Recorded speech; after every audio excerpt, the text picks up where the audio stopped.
चला आज आपण बनवणार आहोत कोबीची भजी। झटपट अशी होणारी ही भजी आहे।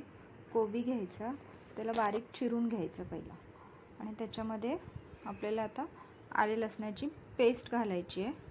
आले लसणाची पेस्ट घालून झाली की त्याच्यात आपण आता सगळे मसाले, हळद, लाल तिखट, धना जिरा पूड आणि थोडीशी मी काळी मिरीची पावडर घातली आणि मीठ घालून घ्यायचं आणि हे चांगलं मिक्स करायचं। हे चांगले मसाले सगळे मिक्स करून घ्यायचे, म्हणजे मीठ घातलंय ना आपण, तर त्याला कोबीलाच पाणी सुटतं।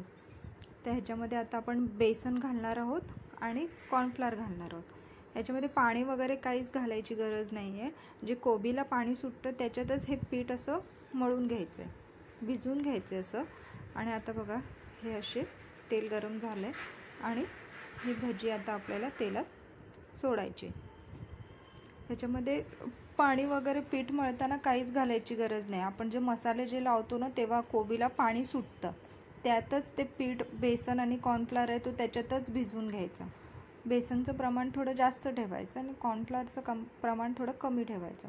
आणि हे भजी आपण जेव्हा तेलात सोडतो तर ती लगेच हलवायची नाही, थोडीशी एका बाजूने खरपूस झाली की ती दुसऱ्या थोडी पलटून घ्यायची आणि वर खाली करत असा रंग येईपर्यंत भजी तळून घ्यायची।